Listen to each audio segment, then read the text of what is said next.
Good morning, good morning, good morning, good morning, good morning, good morning. Good morning, guten Abend, buenos dias. Bienvenidos. Welcome to another edition of 15 Minutes of Flame. I'm Robert Phoenix. It is the 30th of January 2020. Wrap your head around that. 2020.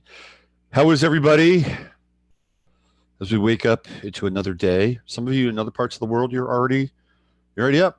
You're already awakening. Some of you in other parts of the world might actually be going to bed. How about that? What a wonderful, wild, and connected world we live in. In some ways, it's a beautiful thing. In some ways, it's actually kind of horrific. And I'm going to touch on some of the horrific aspects of it. Today, I'm going to kind of get into a little bit of a ranty rant mode today. I will touch on the coronavirus. I've got some information about where it actually might have originated. Now, listen, you may be of the mindset that it's all another kind of propaganda and psyop and all that other stuff, right? Okay, well, that's there's look, nothing is like a straight no chaser anymore. What we're dealing with now are frothy cocktails of disinformation, half truths, mistruths, real truths, psychological operations, takedowns, all stirred up into one dirty elixir. Okay. So, yeah, I mean, I'm sure that there is a major doom factor, fear factor, paranoia factor. Of course, the survival ration business loves this kind of stuff. And on cue, there's that letter. On cue, the survival ration business has seen a major boom over the last week. Go figure. Oh, look who's here. The man. Although he doesn't know that he's not on the screen that much anymore because of my new position. But there's his ears. There he is. The Jasper man. The Jasperilla. Jasper, do you have anything you want to share with your friends here on Zoom on our show today? Let me go to my 15 minutes. Let me just go to my preferences. I want to make sure everything's plugged in. Yeah, we're plugged in. We're plugged in and ready to go. Yeah. So, yeah, of course, there's some doom and fear porn that's associated with this. Yeah, there's a distraction going on with it. Yeah, there's a lot of other things. And yeah, there's something going on here and we have to figure out, at least keep our eyes on it. And there are some people that say, well, this thing will just peter out. And like most viruses do, as they multiply and get spread, they get weaker and weaker and weaker. There are other people who believe that this has been actually targeted, believe it or not, towards the Asian population. And more importantly, Asian males. How about that? We're going to have to keep our eye on what happens with the Chinese stock market in Shanghai come Monday, if there's going to be massive sell-off. Now, remember, that's a state-run organization. So the state basically controls the economy. They can do whatever the fuck they want. Unlike here, where the state doesn't really control the economy. That's been turned over to the multinational corporations and the banking families. The Farnese family, right? Anyway, so I want to talk a little bit about Corona today. My Corona. There's a meme. My Corona. My Sharona. By the Knack. The Knack. Doug Fiegler. What a huge one-hit wonder the Knack were, huh? That was back when New Wave was really the thing. I was kind of into New Wave. I like the power pop New Wave stuff. I have to admit it. There were some bands during that time that I thought were pretty cool. There was a group called the Plimsouls from Southern California that were really, really good. And then there was kind of a power pop band from New York called the DBs, which I thought were great. And then who else was during that phase? 2020, another very underrated band. Yellow Pills, one of the great power pop songs of the late 70s, 1980s. And then one of my favorite bands during that period, again, a one-hit wonder band, group called Human Sexual Response. What a name for a band, huh? But they had one album called Figure 13. It was just off the charts good. And I saw them live, and they were absolutely incredible. It's a good time for music. I'm going to be looking backwards today during today's show, and I'm going to give you some context around that as well. Let me set the stage. First of all, before we go any further, I just got a few birthdays that I want to connect with and just give some shout outs. There's a couple of we got two Jacks today that I want to be able to give some screen time to. There's Jack Kolkmeyer. Jack, happy birthday! It's been great knowing you and having you kind of be a part of this thing with your satellite presence. So happy birthday to you, Jack. I'm going to talk about another Jack at the end of the show, so keep that filed away. And then we also have Carol Lancon. Carol, I know that we haven't spoken in a while, but you were a really cool part of the kind of the early phase and wave of what I was doing and have been doing back around 2009, 10, and 11, and sending out that that wild newsletter that I used to send out. I used to have a pay subscription newsletter.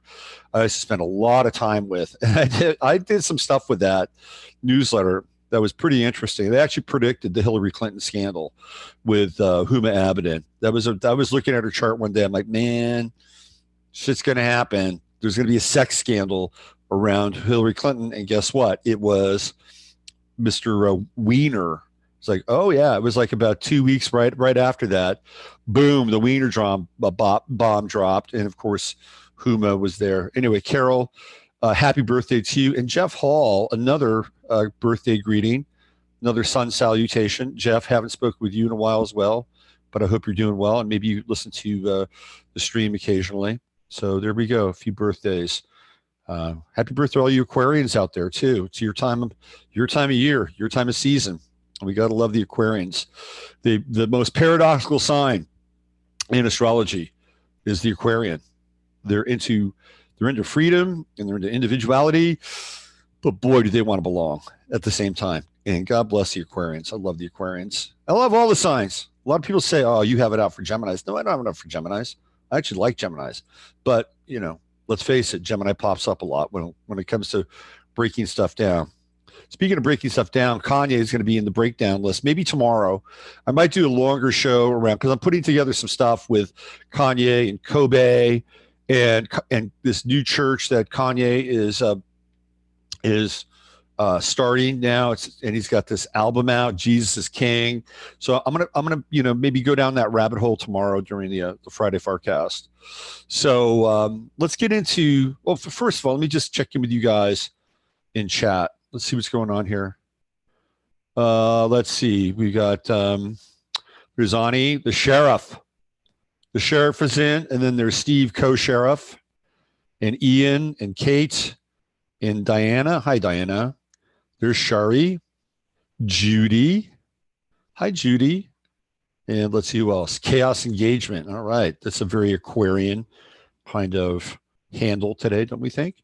There's Beth. Hi, Beth. And Sticky in the house. Miranda and Jane. Hi, Jane.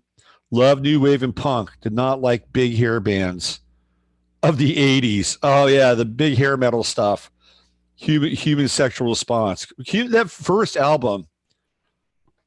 first Human Sexual Response album, that may be their only one. I think they might have one after that. Figure 13. Everybody was looking for the next Talking Heads and the next B-52s. When the B-52s got signed, they got signed to an absolutely crazy contract. They had a huge advance. And I think HSR kind of piggybacked on their fortune. Let's see, who else do we have here? Hi, just finished yesterday. How your personal and spiritual anecdotes. Oh, thank you, Liz. I hope you're doing well down there, Liz. And there's Tamara. Hi, Tamara. And my wrench is at the 11th house so far. Okay. Let's see who else. There's Uncle Glenn. And who else? There's Raven. Hi, Raven. And Brian. Hi, Brian. Good to see you. Let's see. Ross Ben said a Pisces would rather be happy than fight. An Aquarian would rather be right than happy. I think that's a really That's Pisceans are conflict avoidant. Not all Pisceans, by the way. Every now and then you cross Pisces, like Heinz Ward is a Pisces.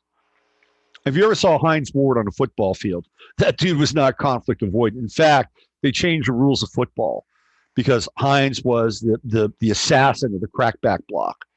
You know, if there was a guy who was turning to make a play, like on a guy running or a guy who had intercepted the ball, Heinz Ward would put him into the fourth dimension. And they had to. So Heinz Ward was obviously not conflict avoidant, but by and large, that's kind of the Pisces MO. And then sometimes, unfortunately, there can be that passive aggressive conflict avoidant thing that pops up. And yeah, and then Aquarius definitely wants to be. They definitely would rather be right. And I love Aquarius. I really do. It's a great sign, and it's an interesting time. There's a lot of revolutionary activity that almost always happens in the month of February, which I've covered in great detail. Like if you look at the color revolutions, during the first phase of the Obama era, 2010, 2011, 2012, almost all of them were hitting on that um, Aquarian kind of signal and note in February. There's no mistake about that. There's no coincidence about that. And then the father of the nonviolent revolution was a professor by the name of Gene Sharp, and Gene Sharp wrote the Bible. And then the guys like the guy Sergei Popovic from Otpor, the guy who actually got the Milosevic out of office. That was the first kind of test run for Gene Sharp's theories. A lot of the stuff, by the way, that we see happening in the world is baked in universities and professors. So you have Gene Sharp, and of course you have Cloward Piven. They're mostly Ivy League schools, universities, the think tanks that kind of shape social consciousness. And I might speak to a little bit about that today as well, and kind of how the new model of shifting. And this gets into the sign of Aquarius, so I'll make it even topical. It is the rise of the foundation. The foundation's been around for a while, and that's where a lot of the early robber baron families hid their wealth, were in these foundations. They hid massive amounts of money in their foundations so that they can begin to, shape society like it's fucking silly putty. And of course, that's what Soros does with the Open Society and the Tides Foundation. So the foundation is sort of the new, in some ways, the new governing body. It's like it's a program happening underneath this other program, right? And this is kind of the reality that we're living in now.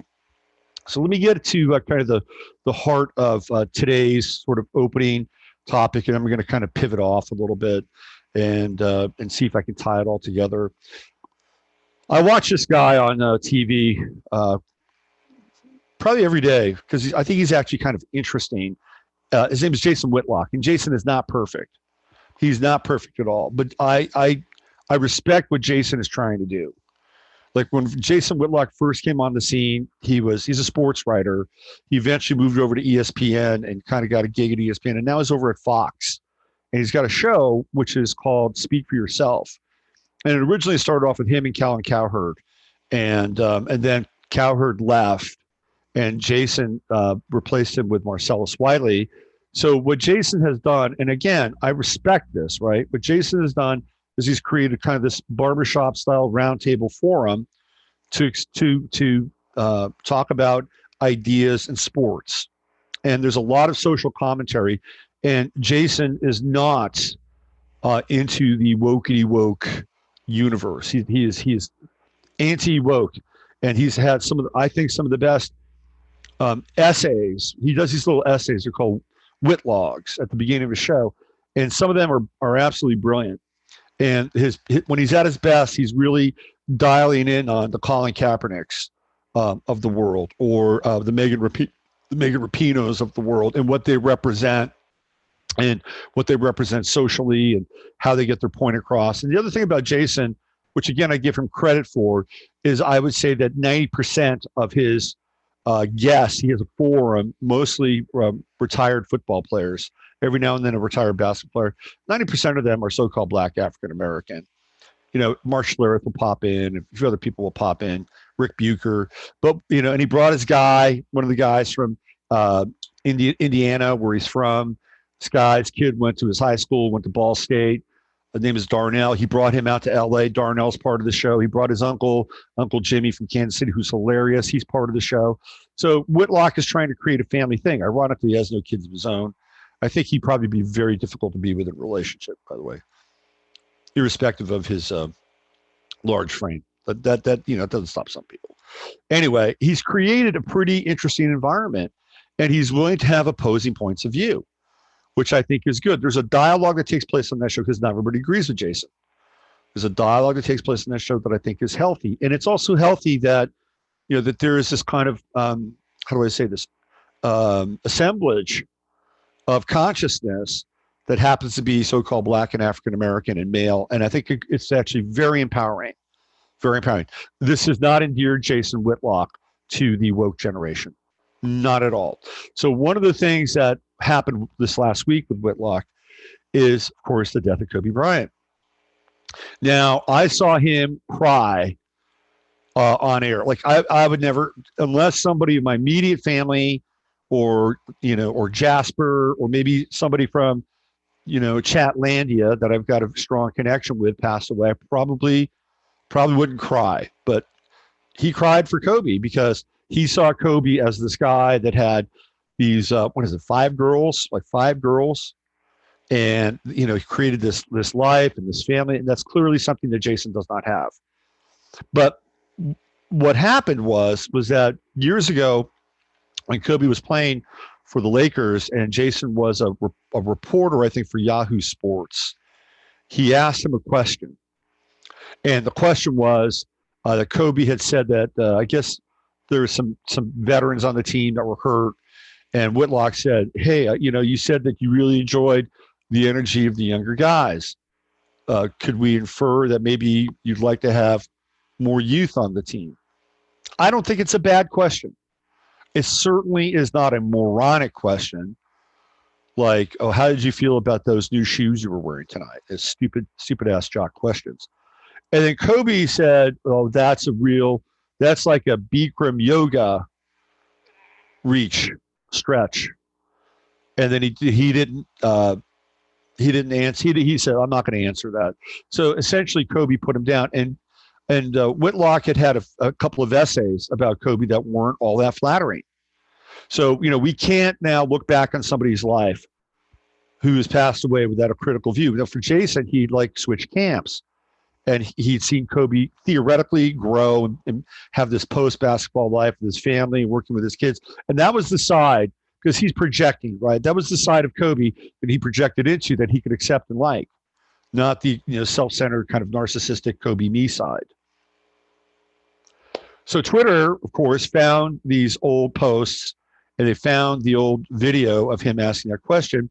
And I went over to Twitter, and I saw Jason Whitlock trending. I'm going, okay, when you see somebody trending, there's three things that happen if somebody's trending. Number one, there's either a controversy around them and they're in a heap of trouble. Number two, they're dead. Or number three, they've done something absolutely and utterly fantastic. And if you know who trends on Twitter and they do something absolutely and utterly fantastic, if you're watching this show, you probably have very little interest in it. Okay. So that said, I went in and I clicked on Whitlock, and I'd never seen this before on Twitter. Never seen this before, and I have to tell you, it's troubling and it's disturbing, and I'll get into the reasons why. It has to do with it's what do they call it? It's like shit talking or shit storming.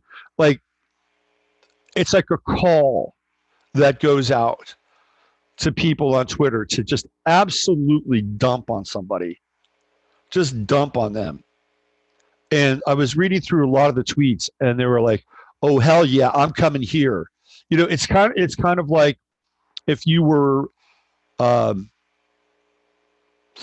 being beaten up or you're in a fight with somebody, right? And all of a sudden, their gang, their peeps, their homies, whomever, all converge. They'd all converge and get a punch in. It would be kind of like a stoning. That's what it's like. It's like a digital stoning. This is what I witnessed yesterday. last night and have to say it was horrific, absolutely horrific. And I was just going through all these posts and all these tweets, and I'm like, what the hell happened to us? What the hell happened to this country? And I'm sure I could break it down. I know I could break it down. The breakdown of the family and the vaccines and the this and the that, and the constant bombardment of satanic media and sigils and symbols and signs, and the split and the fracture and the divide and the conquer and all the things that go into fracturing a nation, a family, generations.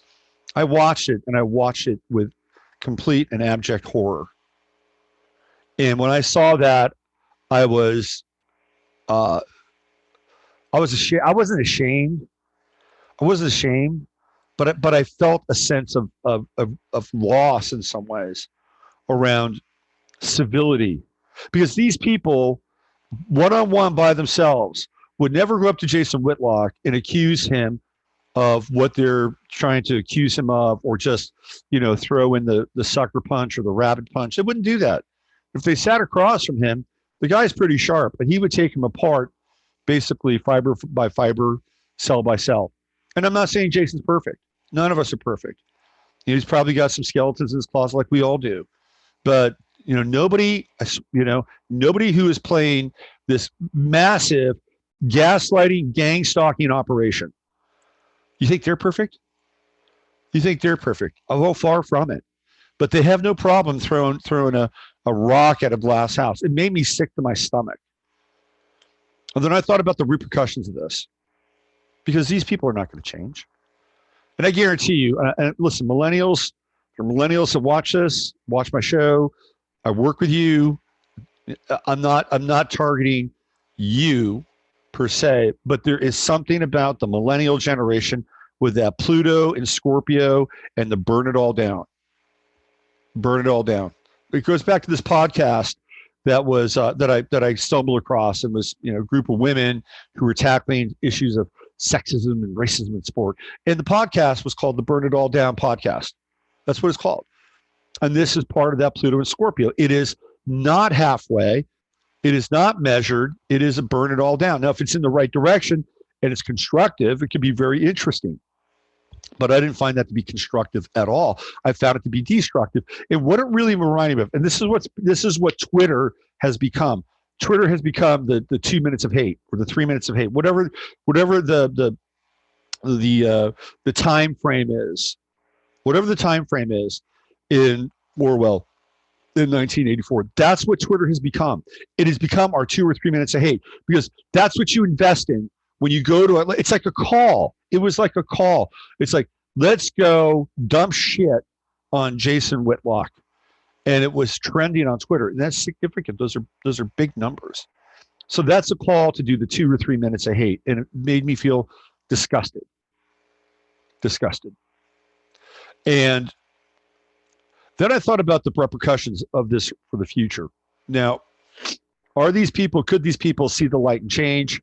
I don't know.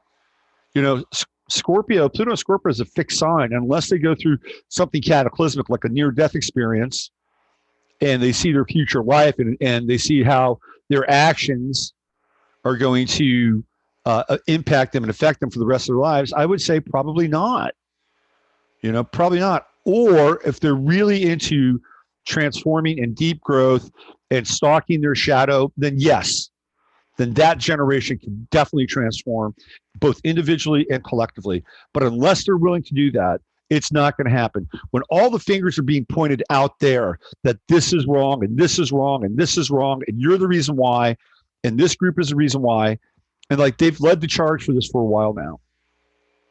And that's just not going to work, because what happens? Let's say you get your wish and you eliminate the group or the people, whether it's whites or whether it's boomers, because Jason Whitlock clearly is not white, right? Well, he's a male. He's a so-called black African-American male, but he's on the boomer side. So what happens if you eliminate all these groups? Then what are you going to live with? How is your world going to look? I guarantee you how your world is going to look. It's going to look like some of the worst favelas in Brazil. That's what it's going to look like. It's going to look like places in Mumbai. But this is what's happened, and that we have been socially engineered to have this conflict. And there's a generation, and it's the millennials, who have the power to transform the world we're living in for better or for worse. And that's the bottom line. And I'm not saying that it can't happen. I think if they do the work, I know a lot of millennials who are fantastic. I've got a very close relationship with Heather Elin, Astrology with Heather. She's like, to me, like, she is an epitome of that. She's transforming her life. She's, going into, kind of a more of a, off the grid, non-urban world. To me, that's where the millennials can be really powerful, exploring new models of kind of living and doing things and transforming the existing ones. But the finger pointing and the castigating and the crucifying, that's not going to help. And it's not going to change the world. It's not going to change their world or your world. But man, do they want to get shots in? And it was not pretty. So let's play this out a little bit. And I thought about this. So let's just say that, we duck and we dodge and we move through the coronavirus. And there's the next thing. There's the next thing. We move through all these things. At some point, this generation, my generation, your generation, if you're within, a few miles of my, chronological zip code, then you're here. You're part of this whole thing. At some point, we are going to eventually get either ill or weak or infirm or, one of those things. Well, who's going to take care of us? Who's going to be the institutions or the institutional employees that will take care of us? Yeah, it's going to be the millennials. It's definitely going to be the millennials because they're young enough, right? They're young enough that they would have those jobs. Maybe some of the Zoomers, maybe Gen Z. And I thought to myself, this could be really bad.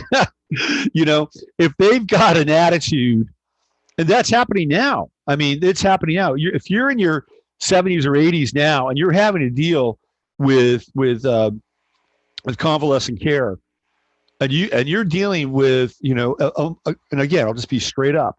If you're dealing with a millennial that hasn't transformed their antipathy and animus and rage into constructive growth, heaven help you. Heaven help you. That was my takeaway. And I'm usually not too far off on these things, that there is potentially a massive, massive payback coming when it comes down to, again, what happened with Whitlock. It's just a fucking Twitter feed. That's all. It's a Twitter feed. He's not there to defend himself. It's like gang stalking. It's like the worst form of freaking gang stalking that I've seen. Terrible. Absolutely terrible. And it says, I don't think really anything good comes to Twitter except maybe you get breaking news. Twitter is such an adversarial medium. And it's just one I've never connected with. I've got a Twitter feed. Nobody fucking reads it. They want to read what I put out there.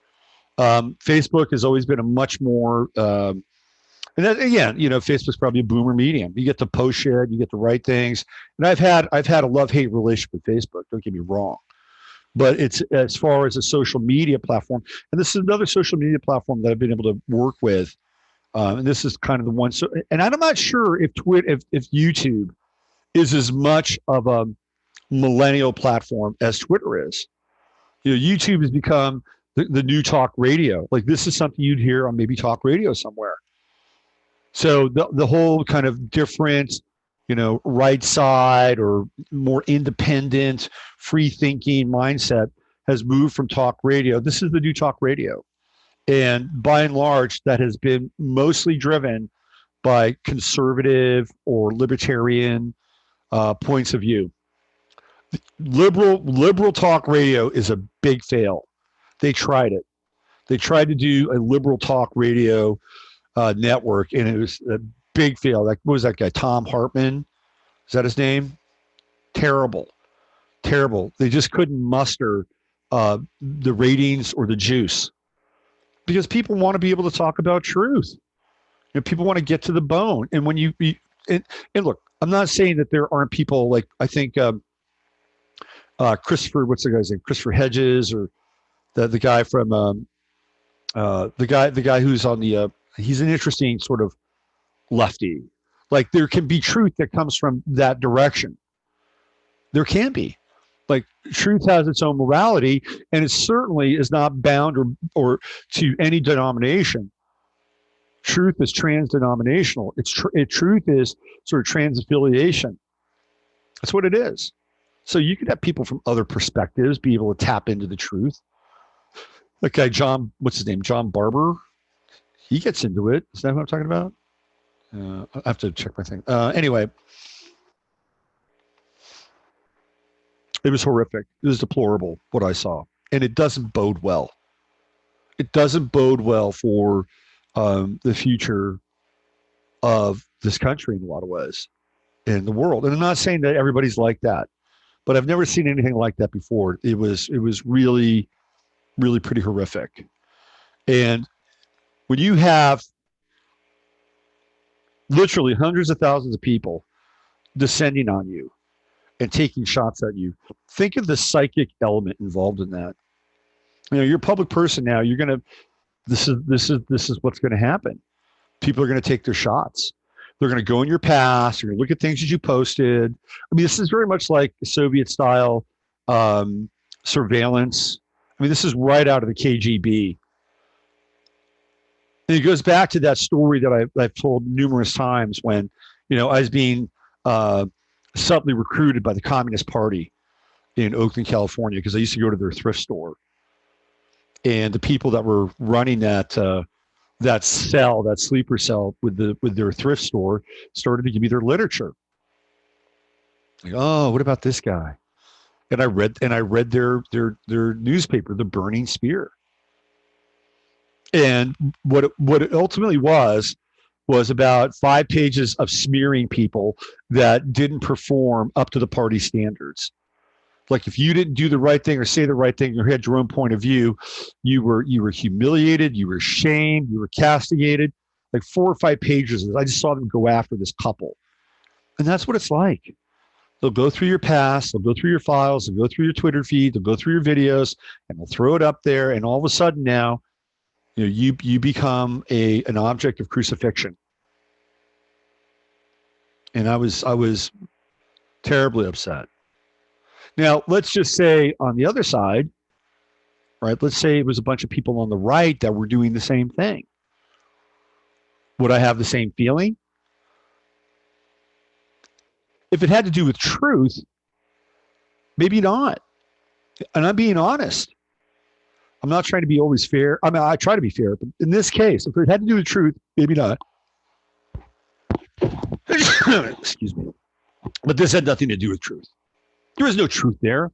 They were just trying to find this fuck you, gotcha kind of moment. If there was a truth there, a real truth, and those people were really going after Whitlock, I wouldn't have a problem with that. I wouldn't have a problem with that. Because in the most pure, intense, distilled kind of way, that could actually be effective. But there was no truth there. It was just pummeling somebody's character. That's all it was. That's all it was. So if somebody on the left found it, or if somebody on the right was doing the same thing, I'd have an issue with it. If they just picked somebody up and kind of went after them and started slandering them and slamming their character, I have an issue with it. Because it doesn't create a healthy psychic environment.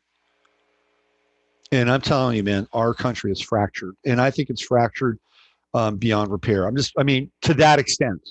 I think it's fractured. There's no sitting across the table, because what happens, and you've seen this before, when you sit down and you talk to people who have such a disparate point of view that they're not willing to listen. They'll just say, "Well, this is my truth. This is my truth, and your truth is invalid and unreal and it's fake. So I'm not going to listen to it."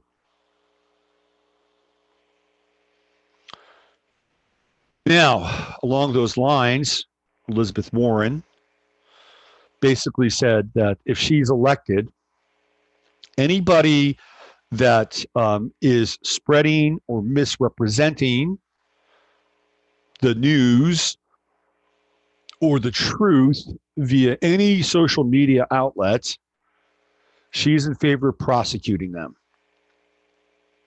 Now, she's using this in terms of like how elections can be stolen, or how elections can be hijacked, vis-a-vis misstatements. She's a fucking politician, and politicians have been lying and misstating the truth and misquoting the truth ever since they became politicians. It's what they do. It's what they do. When they asked her point blank, is it okay for a politician to lie? She stammered and hemmed and hawed. And I mean, this woman is so just not all that enlightening or inspiring. Elizabeth Warren is somebody who's incredibly mediocre. I'm sorry. She just is mediocre. And she has used her position and been promoted along the way, because ultimately you just pull that little string on her neck, and she just become the talking doll. I mean, she's not alone. I mean, this is the political game. But here's somebody who couldn't even answer a direct question, and she's going to go out and police information and police the so-called truth. It's ridiculous.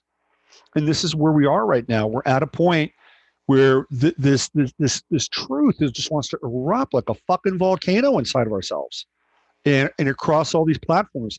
And that's why there's a huge amount of suppression going on. They're kind of like, the little Dutch boy with his fingers in the dam, right, in the dike, because just cracking, and the water. The water is going to at some point bust that dam. So before the dam breaks, the idea here would be to create some sort of a reset model. That's the idea, to create the reset model. Now, the reset in a lot of ways is already happening. It's already happening. Yesterday, I ran across a story where San Francisco has now shut down 2.5 miles of Market Street. They've shut it down. Market Street is one of the main arteries that runs through the city. It starts down by the Embarcadero at the bay and runs all the way up to whatchamacallit, not Mount Davidson, but Mount Sutro. And it goes through the Castro and it winds around Mount Sutro and ultimately goes down into the western side of San Francisco. But for those 2.5 miles, it is a major artery. And they've shut it down. There's no cars there. Now, remember, I showed you the commercial, with the redheaded kid. Siri, what time is my haircut today? What time is my haircut today? I can't remember. Without you, Siri. Your haircut appointment is at 4:00. No, it's Alexa. Alexa, what time is my haircut today? Your haircut is at 4:00. Alexa, play me some music. I don't care what I hear. Just play me some music. Based on all your tastes and everything that you've chosen in the past, I've aggregated a playlist especially for you. Oh, thank you, Alexa. You're so kind. You're so conscious. Because I couldn't do that myself. Oh, that would just take too much time. Alexa, what is the what? How do I get my hair shiny? I mean, you know that commercial, right? Remember I talked about how there were no fucking cars on the street? That's the plan. They're already implementing Agenda 21, Agenda 2030. It's already being implemented. They don't want people on streets anymore. They don't want cars. They don't want you to be able to travel freely. No, what they want to do is, create a cool vibe. You just ride your bike and sit down and have an ice cold lemonade, or smoke a bowl, or be able to have a little espresso along with your bowl and just chill, man. It's just so chill, such a cool cafe society we're living in, right? That's what they want. That's what they're creating, and they're going to create a need for people to experience that leisure, right? This is the new society. It's happening right before our very eyes. Right before our very eyes. They've stopped 2.5 miles of Market Street, one of the busiest streets. You can't get taxis there. You can't get Uber, Lyft there. All you can get is Muni, and Muni's their trolley car system. And yeah, that's right. And look, that's the other thing too. They're also glamorizing. I've talked about this before. They're glamorizing buses. Oh, isn't it neat to ride a bus? There's so many nice people on a bus. Yeah. And you can get online on the bus and you can buy stocks on the bus.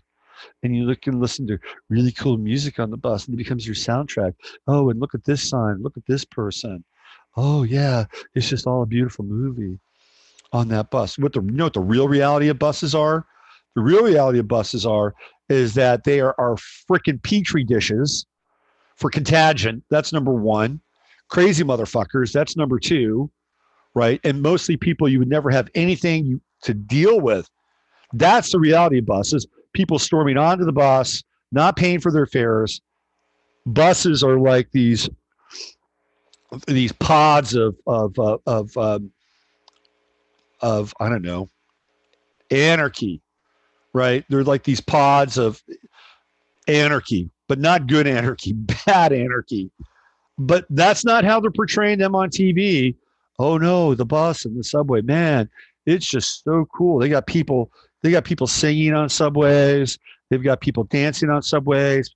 They're listening to a certain song in their head because they've got these really cool headphones on. You know, the fucking subway's like Disneyland. It's like Glee. It's like the movie. It's like the show Glee. But that's what they want. They want to popularize. They want to romanticize public transportation. They want you to get rid of your car. You're not going to be able to drive in downtown San Francisco. Now, I would want to go to San Francisco anyway. They couldn't pay me to. They couldn't pay me to. Zip. They're going to do the same thing with New York.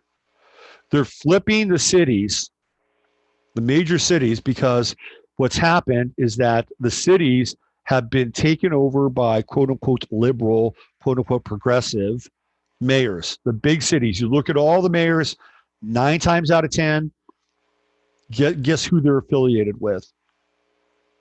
And there's a plan. You've seen the plan. It's the weaponization of the homeless. Right? There's a big plan in place. And we've seen it again and again and again. Last night I was talking with Masaki. We were chatting on text, and he was talking about how he knows somebody inside of the Los Angeles municipalities, right? All the different sort of divisions inside of LA that run the city, from permits to power to city planning, you name it. And because of this hardcore call for diversity, okay, just like I brought it up with Goldman Sachs, how Goldman Sachs saying, no, you're not going to get your money unless you have somebody on your board that we approve of, and they have to be in this box. And if you're not in this box, you're not going to get your dough. So they're socially engineering how companies are going to evolve. That's what they're doing. Same thing with LA. When you get into the whole diversity thing, you think that, we've really hit our diversity numbers. Let's go in the other direction, and let's bring in a middle-aged, so-called white woman or middle-aged so-called white guy. You think they're going to do that? Yeah, we've hit our diversity numbers. We've done a really good job. Let's try and balance it out a little bit, shall we? Fuck no. That's not what they're going to do. Are you kidding me?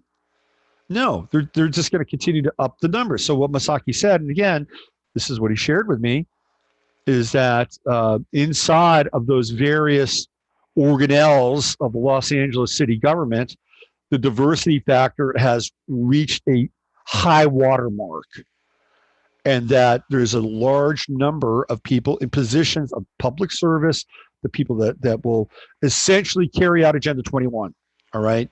And the majority of them now, this is a quote, 80% LGBTQ. 80%. That's a huge number. A huge number. Now, again, when you get groups of people together, what are they going to do? They're going to gravitate and they're going to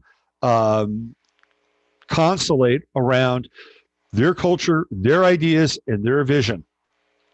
And it is very different than the vision that has preceded this country since I don't know, 1900, let's say. Yeah. There's because if you marry that mindset, right? If you marry that mindset with Agenda 21, Agenda 2030, you don't need single family dwellings. The traditional nuclear family that was a part of that experience, gone. So what are they going to build? They're going to build a society based on kind of their particular biological, physical, emotional model. And it's a perfect fit for Agenda 21 and Agenda 2030. There is no family. There is no nuclear family, and then uh, there is no permanent structure. It's all going to be temporary, all temporary. You won't own anything. You won't be able to pass your wealth down. And this is where we're going into the sort of the China model. It's happening. It's happening, and you can see it. Even if like the quote unquote, and I'm not here to slam LGBTQ people. I'm just giving you a statistic that was shared to me. And with that, there is again a mindset that's going to unfold. It's just the way it is. It's the way it is. If to really get past mindset and bias and filters, you've got to deal with the truth. That has to be an important component to this. And if people really look in their hearts with the truth, they may have a very different kind of relationship with reality. Like the truth is an inconvenient manifestation of the conscience that must be eliminated somewhere along the way.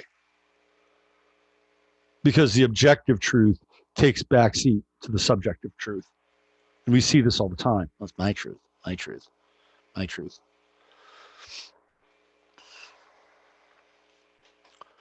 Am I getting ranty enough for you today? I have deep reservations as to where all this is going. I really do. It doesn't mean that you can't get on with your life. It doesn't mean you can't be your best self. You got to be. I mean, you can't bunker in now. This is it. This is where the line in the sand is, where you make your stand. The way you make your stand is to be able to sound your note. And to sound your note is an important thing, because when you sound your note clear enough, other people will hear it, and then they'll resonate with it. Then you have a harmonic resonance. But to get there, you got to do your work, and we're all works in progress. Trust me on that. Along these lines, the USMCA, this thing that Trump pumped up, that just got signed yesterday. Not great. Not great. It's got a bunch of, and I talked about this before, it's got a bunch of TTP stuff in there. Like they took the stuff out of TTP, and Trump did this on purpose. He said, I'm not going to, and I was really for that. Like, good on you. Best thing you did. That and getting out of the fucking climate change stuff and the Paris Accord and the Paris Treaty and all that stuff. Good for you. Well, they just backdoored it. Thanks to guess who? Jared Kushner. Jared Kushner essentially put that entire deal together, negotiating. He was taking like cues and leads from people like Wilbur Ross, again, Bernie Marcus and Paul Singer, all those guys that are having influence in the Trump administration. And that's the deal they crafted, and that's the deal that's going to help them. That's the deal that's going to profit them. And there's some Agenda 21 stuff in there. There's some climate change stuff in there. There's more NAFTA on steroid stuff. And they passed all that. Nobody got to talk about it. Nobody got to look at it. Nobody got to debate it. You know why? Because the three-ring circus of the impeachment trial was going on. There's your distraction right there. This thing just passed. It might be the most powerful, intense, and cloak and dagger piece of legislation that's passed since Obamacare. And at this point, right, I think there are things that are becoming a bit indefensible here. And I just keep coming back to the specter of Jared Kushner inside of the White House. I mean, this guy, we didn't elect Jared Kushner. We didn't elect Jared Kushner for president. People didn't vote for Jared Kushner. But this is what's happening. It's becoming the Jared, Ivanka, Wilbur Ross, Steve Mnuchin, Global Sachs presidency. And there'll be repercussions. But just keep having those wonderful rallies Just keep pumping people up. If those people actually really knew what was going on behind the scenes, they'd have a very hard time trying to wrap their heads around the new America that's being created right under their noses. So I'm not being down this morning. I'm just doing my best to cut through some of the fog and the bullshit today. Talk a little bit about foundations. Before I get into the foundation stuff, let me check out what's going on with you guys in Chatlandia. And just want to live out. I think it'll be the same way. We work prepared taxes. Yeah, I'm not. Listen, man, I'm not dissing. I know, look, I do a weekly show with Emily Moyer. Okay, we know what Emily's orientation is, and I don't have a problem with people who decide that they want to have, something organic and analog. But there's a mindset. Look, there's a similar mindset that gets attached to other groups, and I could just roll it out any group. If you want to go to the rich fat cat Republicans, there's a mindset there, right? And they've created the economic global world we're living in right now, right? So there's mindsets that go along with any group, and I'm just giving you another slice of that. I'm not here to diss anybody, but when people gather together and then they have power, a consecration and a concentration of power, that's why we have checks and balances, right? This is why this thing was set up, which have been completely eradicated, by the way. The few dangling threads of the check and the balance, are like, being singed. But there's no check and balance now. If you want real diversity, then man, make it really diverse and make sure you've got this group and this group and this group and this group, and that one group is overrepresented. But that's not what true diversity is, and that's not what it was ever about. And again, I need to be clear on that. You shouldn't be surprised that Saturn Pluto something big was boiling. Yep. No good for Joe Sixpack. No. No way. So I wanted to get into some of the foundation stuff. And again, I'm going to cross some lines here, and you may not like the lines I cross. And am I going to apologize in advance? I guess so. But I'm not doing anything out of the ordinary. I'm just giving you a look behind the scenes as to how money works. And I stumbled across this guy. I'm going to bring this up. Stumbled across this guy. Where is he? Oh, here it is. And again, take it for what it's worth. It's a website called LifeSite News. It's a Catholic website. I'm not Catholic. If I was Catholic, I'd have a really hard time with the Pope. I have a hard time with any Pope. I'd have a hard time with anybody who is consecrated and wearing a claret collar or a fish hat. That's never been my thing, Catholic or otherwise. So in that case, I'm heretical. Anyway, I'm going to go to their website, though, and I'm going to show you a story here, and it's kind of interesting. I'm giving you an idea. Now, this is what's happening behind the scenes. And I got into this with sort of the trans economy. Huge. The Pritzker family, the trans economy. Big. And how they're pumping money. The Pritzker family, they're billionaires. And they're pumping money. By the way, I guess, what's his name? J.K. Pritzker, J.B. Pritzker. He's not the governor of Illinois. That's right. Anyway, they're pumping millions and millions of dollars into research, into lobbying, into the acquisition of patents, all for this structure to lay out the trans economy and the trans medical economy that's associated. Once you go trans, you got a customer for life. And they know that. So they're pumping huge amounts of money into this so they can build up the medical side of it, the research side of it, the lobby side of it. None of these things happen in a vacuum. None. So This is just kind of one area, right?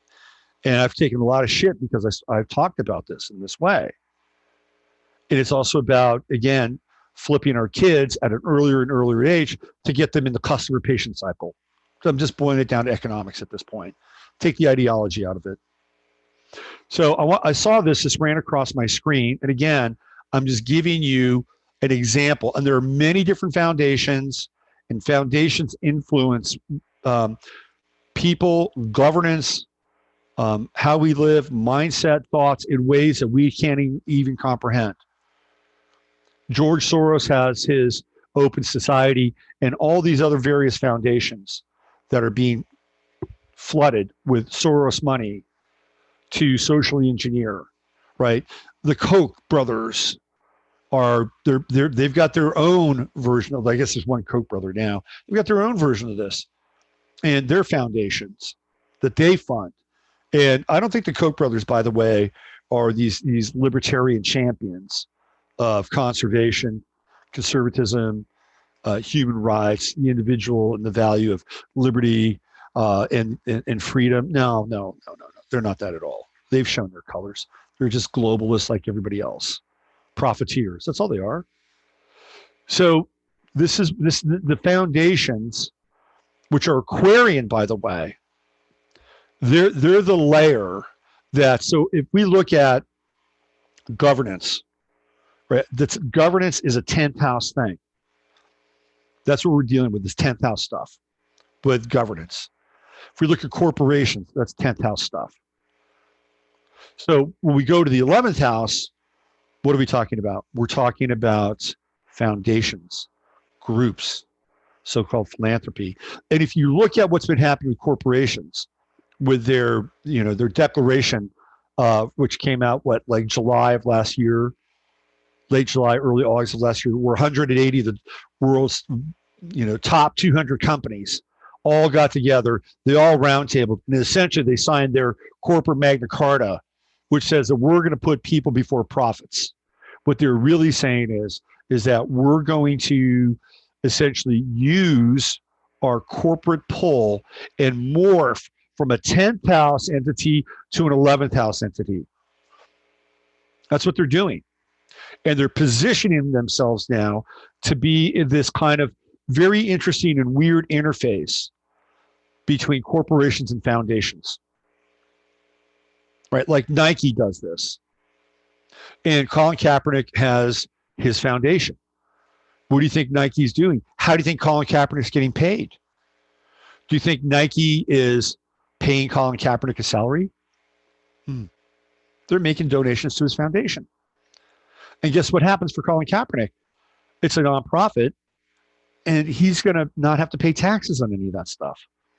And I'm sure they have some kind of a nominal thing that they give him, like so it shows up and looks pretty good on a 1099. But I guarantee you, they're funneling money into his foundation. And this is what corporations are going to start to do now. They're going to have foundational wings that they're funneling money into so that these foundations can then be the movers and the shakers and the shapers of our world. It's an 11th house deal. When people talk about the age of Aquarius, it's going to be the corporation which has built the foundation into itself as an appendage that is going to be the new governing model, or at least the one that influences society in the way that it's structured and put together. Okay. Let me see if I can get a better fix on this.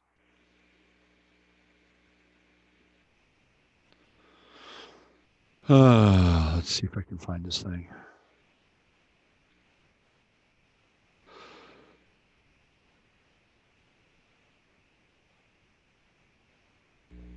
All right. I'm going to go to Macau. Henry's got a pretty good site. I think he's flawed. He's got some good news. So this is from Henry Macau. John Stryker, the gay Jewish billionaire funding the LGBT movement. Now, the reason this thing really grabbed me is the Stryker Corporation. They come from Kalamazoo. This is from Jennifer Billick. It's an interesting article. I think he reprinted this. So basically, Stryker had a corporation. It had surgical supplies and software. He sold for $13.6 billion. Now, I'm even thinking about like how this, the funding of corporations and their profit margin, profit line, profit loss, how that can even be part of a Ponzi scheme. When I was in the dot-com era very early on, and I saw how these companies were getting funded and they had no fucking product at all. And the people that were making money out of the funding of those companies were people like Salomon Brothers and Goldman Sachs and Bear Stearns, who were essentially profiting off of the arbitrages. So when the companies went public, they got filthy, stinking rich. And then the companies had to spend their IPO money within a year or they'd lose it. It's no way to grow a business or a business model. So I even have to think that we have to rethink and reevaluate these companies that have these soaring IPOs. Like Netflix just bleeds cash, and yet they kind of limp along. Tesla bleeds cash because Tesla is being subsidized by the government. So when these corporations, and let's just say that the surgical supplies and software that they put together is an actually valid kind of business model, but we don't know that. In any case, he sold for $13.6 billion. Now, they're dealing with inherited wealth, right? They're dealing with inherited wealth. So John Stryker and his husband, this is Slobodan Rad, how do you say that? Radlovic. He created the Arcus Foundation, nonprofit serving LGBT community because of his own experience coming out. Arcus was given more than $58.4 million has given to programs and organizations doing LGBT-related work between 2007 and 2010, making it one of the largest LGBT funders in the world. Stryker gave more than $30 million to Arcus himself in that 3-year period through his stock in Stryker Medical Corporation. I mean, this is all just a bunch of funny money, too, in a lot of ways. Stryker founded Arcus right when the AIDS epidemic was being, let's see. Hold on a second. Let me move this up. Was being brought under control in the U.S. before he started Arcus. He was the president of Depot Landmark LLC, a development company specialized in rehabilitating historical buildings. This would serve him well when he later renovated space for Arcus in Kalamazoo.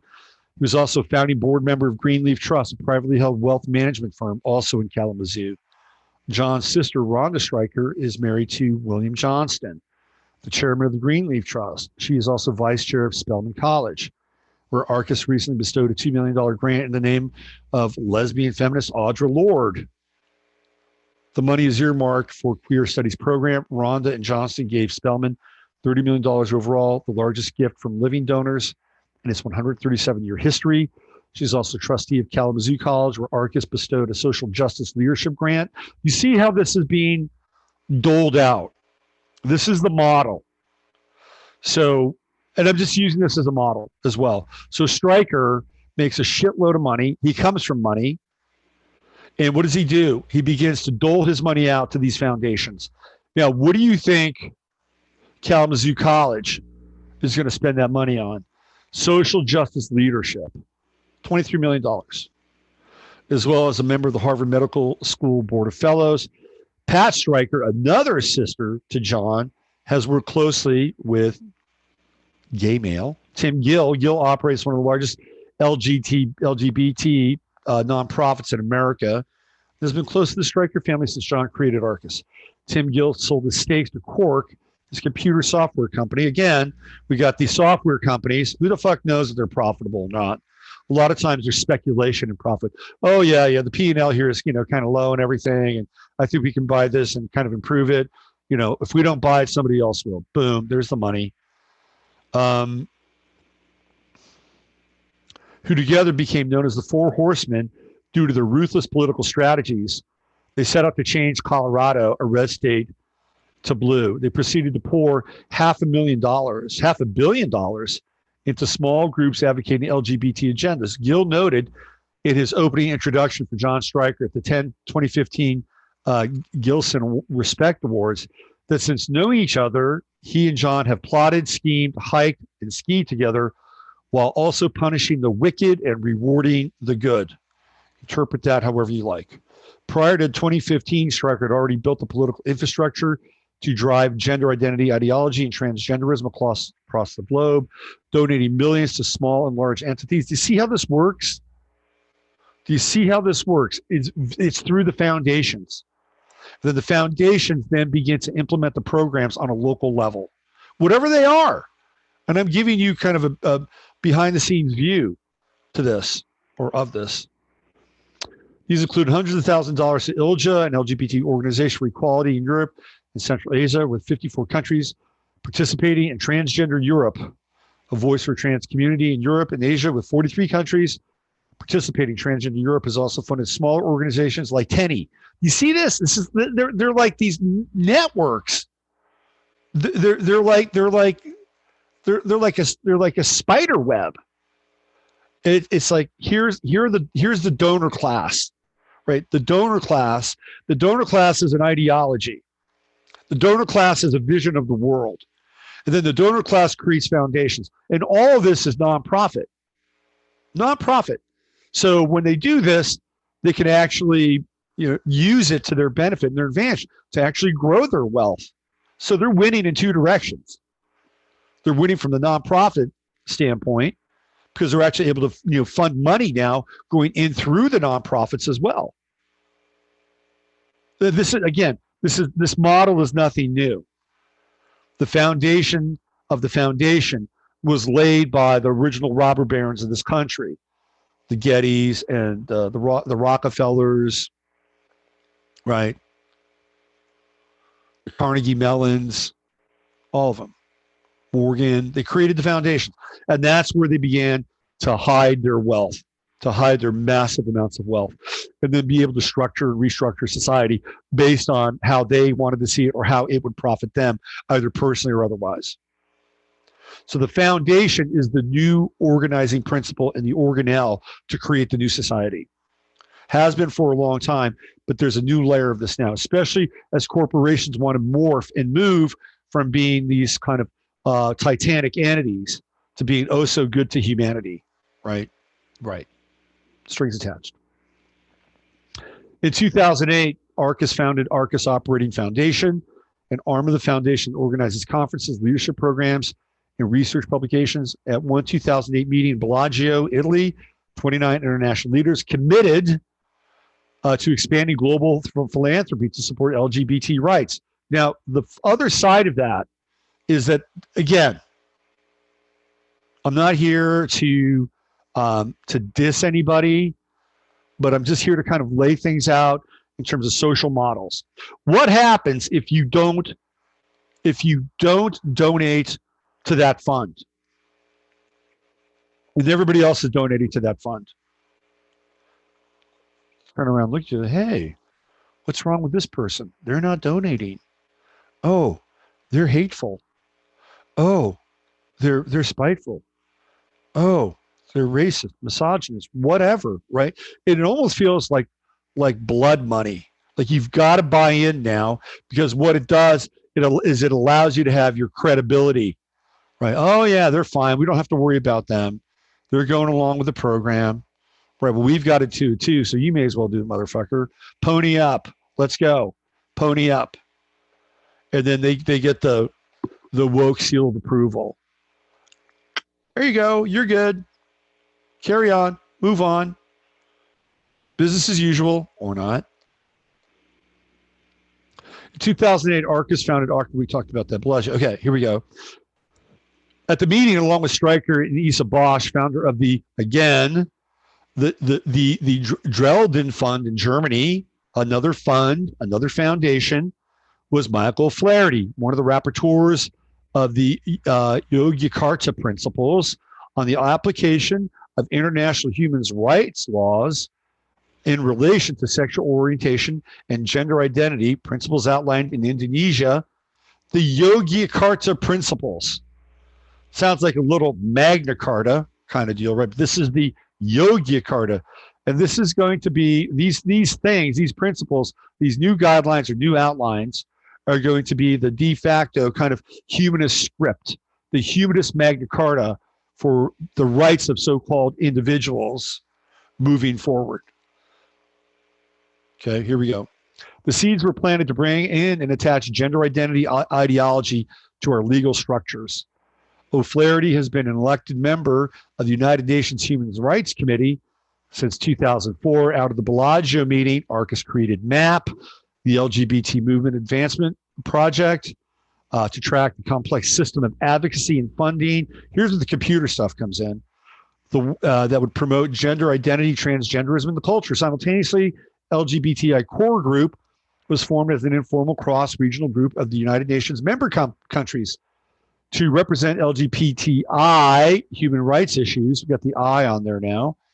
To the UN core group, members funded by Arcus include Outright Action International, Human Rights Commission. Core group members include Albania, Brazil, Australia, Chile, Colombia, Costa Rica, Croatia, El Salvador, France, Germany, Israel, Italy, Montenegro, all across the board, and the European Union, as well as the Office of the UN High Commissioner for Human Rights.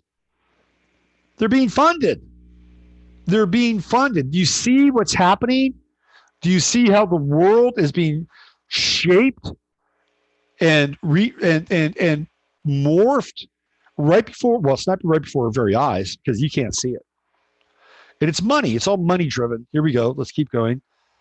Advocacy for Youth, Answer, GLSEN, the Human Rights Campaign, HRC, Foundation Planned Parenthood, Federation of America, PPFA, has initiated a campaign using rights-based framework, not freedom, but rights-based. Think about that. Think about that. And there's a difference between freedom and rights.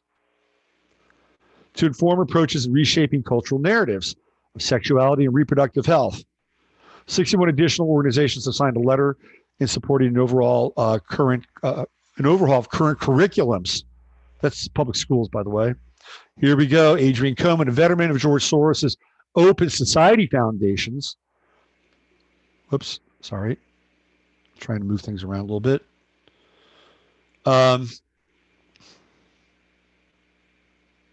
on. I really want to move this over so we can see it more. Here we go. That has begun to normalize transgender children. Was named director of the International Human Rights Program at the Arcus Foundation to drive gender identity ideology globally.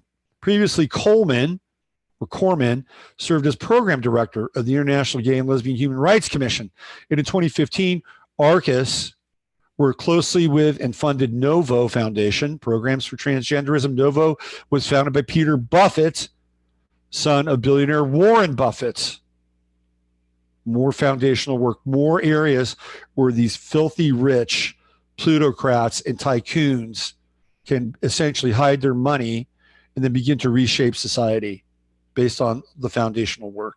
These programs and initiatives advance gender identity ideology by supporting various faith organizations, sports and cultural associations, police department training, educational programs in grade school, high schools. GLSEN, whose founder was brought to Arcus in 2010 as board of director, has influenced many K through 12 school curricula in universities and medical institutions, including the APF. Arcus helps fund APF, the leading psychology organization in the United States, develop guidelines for establishing trans affirmative psychological practices. Psychologists are encouraged by those monies to modify their understanding of gender, broadening the range of biological reality to include abstract medical identities. Concurrently, Arcus drives gender identity ideology and transgenderism in the marketplace. In the marketplace, that's an important term because we're not talking about just broadening people's ideas about what it is to be different. It is an economy. It is a burgeoning economy. By encouraging business to invest in LGBT causes, lest we forget, Stryker's heir to $13.6 billion medical corporation. One only has to look at the corporation supporting LGBT during Pride Month this past year to ascertain the success Arcus has had in this arena.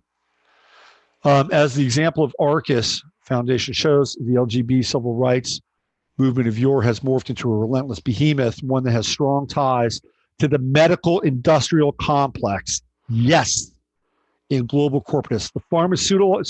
The pharmaceutical lobby is the largest lobbying entity in Congress. This is true. And who creates all the various hormones, the blockers that are needed to be able to have a happy transgender life once you make that switch? It's the pharmaceutical industry. People, this isn't just about ideology. It's about creating core customers for a new business, a new income stream, and you get them for life. You absolutely get them for life.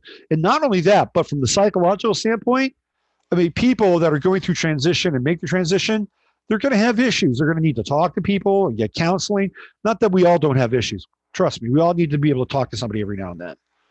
That happens. It's fine, right?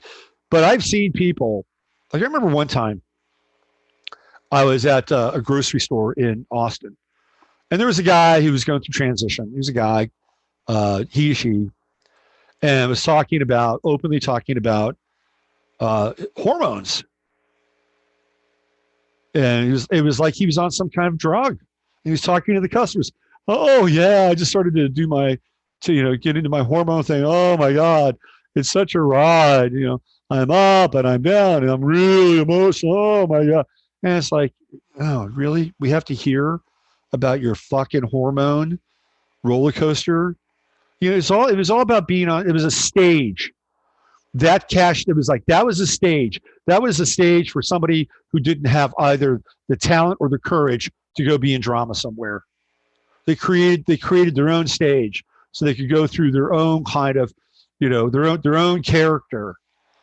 And it was just weird. It was like, okay, just bring up my eggs. I don't need to hear about your hormonal roller coaster. But this is what happens. Customer for life. And then all the attendants, going to today, I had such a hard day today. Oh, I was up and I was down and, I was really having a very difficult time. Well, what did you do with it? Well, I was being very open and transparent. And I actually told the customers in line what I was going through. And it was so empowering. It was so, they were so accepting of what I was going through. And it was so wonderful. It was so wonderful. And then I got home and I cried about it. And it was like, oh, I couldn't believe how much emotion I had around this. And then later on, I caught myself together and I felt really strong.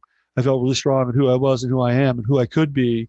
And I just, those people, it's just so beautiful. And I feel like I'm like this chalice for love and people just loving me now. I mean, I just see this going through my head, right? This is a conversation. Well, then I play the psychiatrist, right? Well, what happens if you go through it again? How are you going to work with? Well, I'm just going to do my best to remember what happened last time, try to anchor that and know that I am loved. And really the most important thing is I love myself no matter who I am or what I was or who I'm becoming. And it's just a journey. This is a new part of the journey and I'm writing a new chapter and, just unspool it.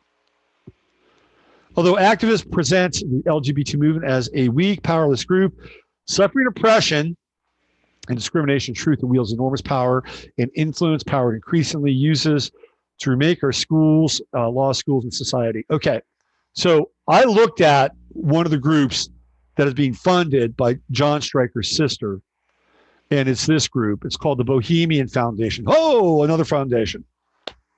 Another foundation. What does that say? Just looking at that image on him. So here we go. Bohemian funding innovative work around the world. Bohemian Foundation's global programs supports organizations that address some of our most serious global challenges in health, poverty, and the environment. Global programs fund organizations and entrepreneurs around the world that are dedicated to making a significant impact and are on the path of sustainable and scalable business model. Oh, okay. So essentially what this group does is it is funding the Agenda 21 sustainable and scalable global program. Public health programs and technologies that promote access to health services and systems. Remember when people used to have families and you'd sit down and you talk with your parents, or you talk with your brother, your sister, maybe you had a cousin or an uncle that you could lean on a little bit. What about the grandparents? what about the support systems for the family? Because that's what was our support system. And I don't care what color your family is. I don't care what creed your family is. That was the nuclei. And that's where you got together. And that was an important component to the life of the individual. For better or worse, that's where you found your support. And families weren't perfect. There's radical mutations that happen in families. I'm sure some of you are part of that radical mutation yourself. But the family now is being replaced by the foundation, providing support and services and money and all the things the theoretically families should be doing. And what's happened is that the ability for the family to acquire wealth themselves has been, in many ways, greatly diminished. A lot of it has to do with outsourcing and really good paying jobs that existed during the 60s and the 70s with manufacturing and industry gone, replaced with service-oriented jobs. Well, then people came into the country and then replaced those service-oriented jobs. So now those service-oriented jobs became kind of like, customer service jobs. And when AI comes in and blows the doors off of any human customer service representative, where are those people going to go now? So the people who have scalable, and I'm not saying that you can't still acquire wealth. I'm not saying that the game is over.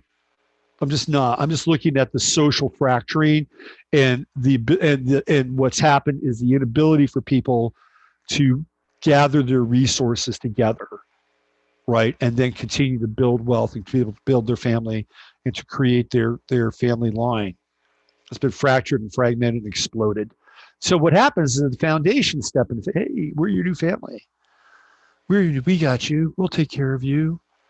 Yeah, and then insert the program.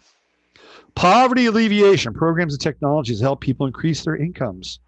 Examples of programs that promote better agricultural practices, increase skills, organizations that facilitate entrepreneurship, environment programs that address public health and or economic stability while employing technologies that encourage clean and sustainable energy practices, reduce greenhouse gas emissions, and more sustainable livelihoods. This is just a freaking engine for Agenda 21. What if I came in, let's say I was somebody who was just incredibly scientifically, technologically bright, and I had a patent. That could make clean coal look like the dirty practice of extracting and burning coal from the 18th century, the 19th century. What if I came in with that and I had a thing that could like literally transform the coal industry before we knew it and potentiate coal in a way that just had not been done before? Do you think these people would listen to me? Do you think that they would get on board with my idea? Well, that's not really sustainable. I said, why isn't it sustainable? I've created an idea where we have to use a third less coal. How about that? A third less coal. Would you be into that? Well, I don't know. We're really set on eliminating anything related to carbon. Well, I'm giving you a step towards that. You could use less carbon and you could get more energy out of it. Yeah, that's really not where we're at. Do you have anything with turbines or wind? I had a really interesting conversation one night. And this gets into sort of this mindset I was talking about at the beginning of the show. I'm about to wrap up today. Been going for a long time. And this was back when I was living in Austin. I used to go to Jack Allen's. And I would run into this couple every now and then. And husband, wife. And the wife kind of liked me. And I think she kind of liked me from, maybe a heart spiritual, but I still think she kind of liked me a little bit.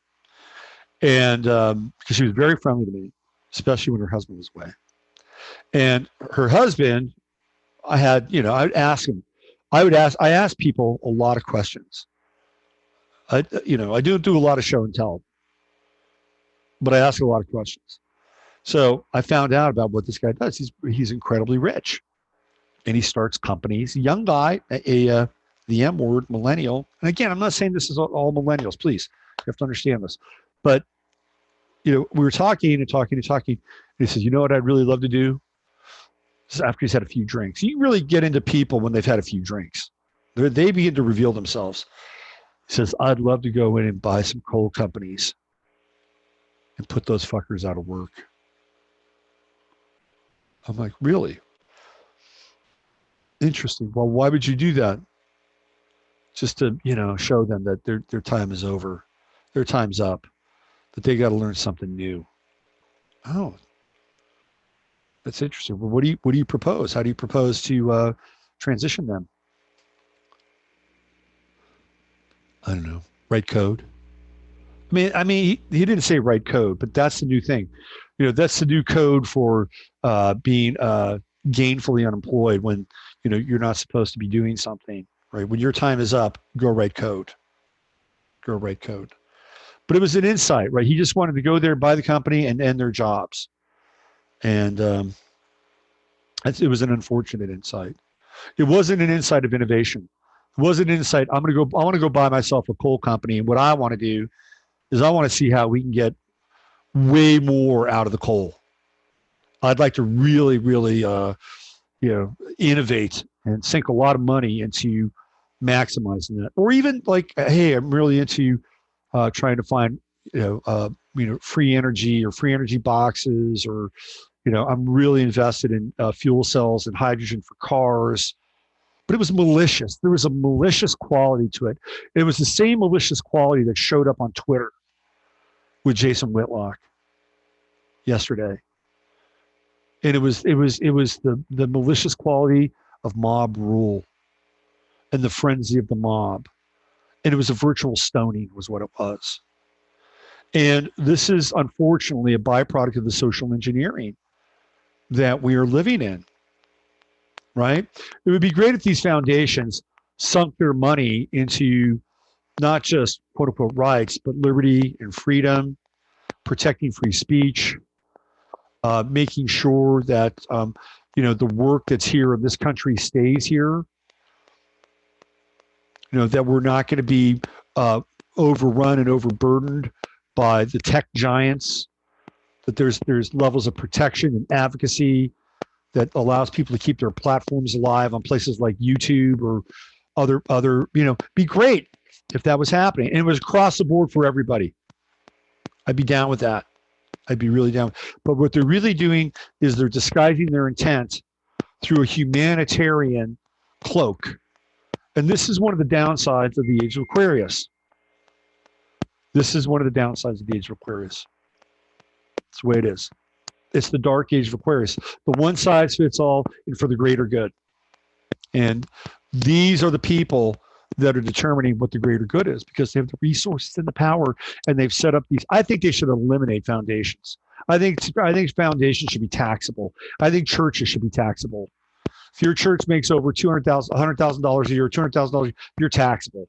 Church, mosque, temple, taxed. Foundations, taxed. Period. End of story. Let's see how quickly these people begin to abandon their foundations. Anyway, I've been a Robert Rant moment. Thank you for being here today. I'm giving you a behind-the-scenes look, right? Behind-the-scenes look of how the pieces on the chessboard are moved and how they're being moved without your really understanding or knowing the players and the money and the intention. And at this point, the intention is not to create a better world for all. It's to create a lifelong customer for a new human that they in their minds have been sculpting for a long time, that they are the progenitors of the quote unquote new race, that they are the gods of the new society. And they're the ones that are going to be doling out the sacrament, the hormonal sacrament. This is what's happening. All right. Let me check in with you guys on, I didn't do anything with the coronavirus today. I'll do some more Kobe stuff tomorrow. Let's see what's happening with you.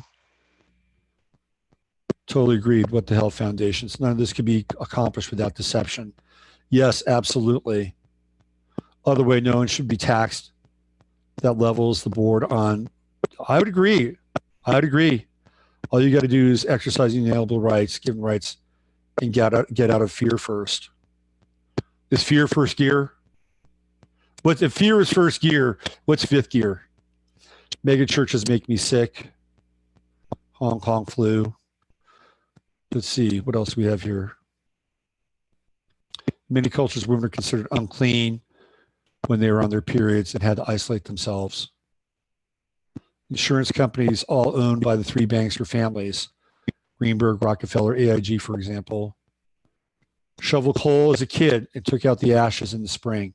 We're carbon beings. We're carbon-based beings for now. Gattaca meets idiocracy. My mom would talk about using an outhouse, so great for indoor plumbing. Absolutely. There's some good things about our society. My mother had to use an outhouse as well.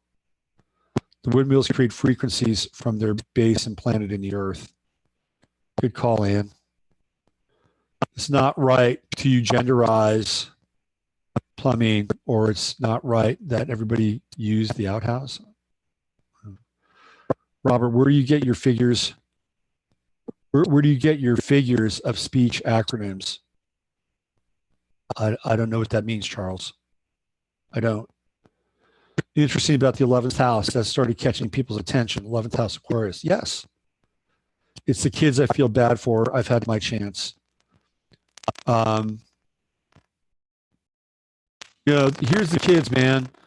The kids made an agreement to be here. We all made an agreement to be here, whether we were sucked up in the vortex of for some sort of, let's say this, plan reincarnation deal. We really chose to be here. And I'm gonna check that out of the box. I chose to be. Gonna take ownership. Let's see what else. Taxation stuff, period. Do you even know what your rights are? Because you just pass over him like they don't exist. Well, what are our rights? Our rights are in our inalienable rights in the Constitution. Those are our rights, right? That's our right. I'm sorry. Yes, those are our rights. They're in the Constitution, theoretically, with all the abrogations. But even then, I mean, my God-given right, my right as a God-given individual here on this planet is to do no harm, and to promote freedom and truth to the best of my ability. That's my right. Anything else on top of that is nothing more than bullet points. That's all. Live from that. That's the signal, and that's the right that I live by. And there are aggregate components of this, obviously, and I've talked about this before. We are our own foundation. We're our own foundation, and we have to support each other. And I've talked about this before. And by the way, thank you to the people who signed up to the subscription model. I'll get back to you today. Thank you for that. It's really interesting. Like, I put this up on my website yesterday, and my website went down. It was down for most of the day. It was a massive outage. And guess where this company that I put have my website on, they've relocated their servers to Virginia. I'm not sure how I feel about that. I might have to migrate. Went down yesterday for a long period of time. So those of you who tried to sign up and subscribe and you couldn't do it yesterday, today's your day. And one other announcement. Oh, I got two announcements actually. This Saturday, some of you have bought the course, the 11th House Academy, over the holidays. I'm going to be doing a webinar this Saturday and one next Saturday. And they're going to be 90-minute webinars. So if you signed up in the last 6 months for my course, you'll get to attend the webinar on this Saturday. And I'm going to do two. If you can't make one, make the other. And I guess you could come to both if you feel like it. The idea here is for me to answer questions that you have about astrology and about any aspects of the course. And I want to kind of keep it in that framework. Okay. So this is to help kind of grow your astrological knowledge so that you can use your chart and actually help other people navigate through their life as well. It's going to be 11 o'clock Central Standard Time, 90 minutes, so 11 my time, 12 on the East, and then if you're in Mountain, it'll be 10. If you're on the East West Coast, it'll be 9, 90 minutes. So if you bought the course, and I know a lot of you have, you can send me an email, okay? Send me an email, and I'll make sure that you get the Zoom invite. You must have Zoom. If you don't have Zoom, you won't be able to participate. I'm sorry. And there's free versions of Zoom. You don't have to pay for it. It's a really good technology. Okay, I think that's about it. I also wanted to just give a shout out to Sandra Wells, and it was Sandra's birthday yesterday, and Sandra's been kind of a part of this world and this thing that we've been evolving since around 2011. I've never met Sandra, but she's been incredibly supportive. And early on, when I did meet Sandra, her husband had went through a terrible accident and kind of recovered and was doing much better. And her husband, Jack, today is back in the hospital again. So if you could please just, send Sandra and Jack a really good thought, maybe a little prayer, a little vibe, that would be, so helpful. Because it's not just when you go through this stuff and you're seeing, one of your loved ones go through a crisis, but it's also about, the support and sometimes having to go through it by yourself. So Sandra, God bless. And I hope Jack gets back on his feet. And if you just take a moment and just, say a little prayer for them, and hopefully they'll be able to get through this. We got to create our own foundation, a foundation without walls, a foundation without any kind of agenda except to help each other get better and stay stronger and provide some level of support and humor and empowerment and light in what seems to be a time where it's becoming darker and darker on some levels. And we'll get through it. We'll get through it as long as we can keep it together. All right. I'm out of here. This is Robert Phoenix. You've been listening to 15 Minutes of Flame. I'll be back tomorrow, Friday Firecast. I might go to some Kobe Kanye stuff. I think that could be interesting. All right. Take good care for now.